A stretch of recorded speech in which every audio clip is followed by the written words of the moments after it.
right around Hunter's second birthday, we started to notice some changes in the way he was walking. And when you'd pick him up, he'd start to tuck his knees a little bit, almost like it was hurting him.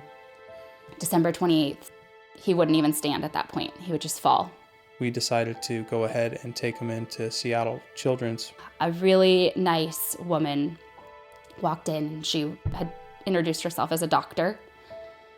And she asked if she could ask me a series of questions. The first question was asking if he was having a hard time sitting up in a chair, if he was having a hard time focusing his eyes, if he'd become really irritable. It was like she was pinpointing everything that was going on in his life. And all the answers were yes. So at that point, I felt like she knew something that I didn't know. So she wanted to do an MRI and a CAT scan. And that's when they told us that something had come up on the scan. And it's when everything stopped. She said, "I'm so sorry. Unfortunately, we found a mass in the back of Hunter's brain. Nobody knows how long it was there. Nobody knows if it's cancer. Nobody knows what's going to happen yet.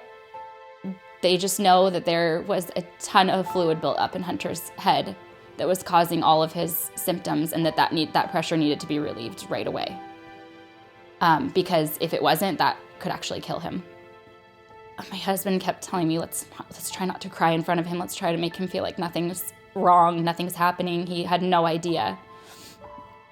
And I just remember he kept saying, "Don't cry, Mama." And that was the first actual real sentence Hunter had said in his life, too.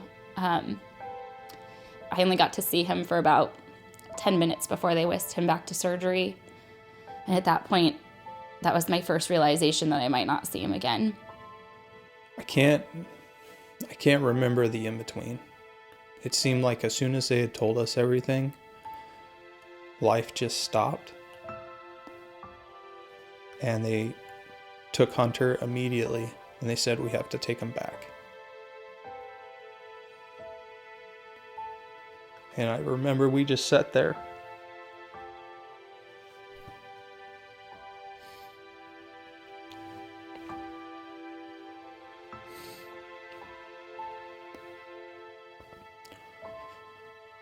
It was hours. I don't even know. There was a resident doctor who was trying to tell us about what the draining of the fluid was exactly. And I just told him, I said, can you just please promise me right now that you'll bring him back and that I can at least see him? I was worried we weren't going to see him again. Hunter had grade 4 classic medulloblastoma. And then I remember Dr. Sarah Leary came in, and she wanted us to look at this one specific trial that they were doing for the surgery to make the tumor glow. We automatically elected to do it, just because if nothing else, we could make sure that we helped progress all these technologies for other children. Hunter was not the only one out there with a brain tumor, and I don't know what I can do to help. Right now, I want to do so much, and I overwhelm my husband by my thoughts every night of, well, how are we going to cure cancer? Every single part of his treatment plan was crucial into saving his life. And I actually often try to think about gifts that we would give to people that have done something remarkable for us, like the Gateway Foundation and Tumor Paint and all our doctors. And I can never come to something that would repay them for everything that they've done for us. But what I do have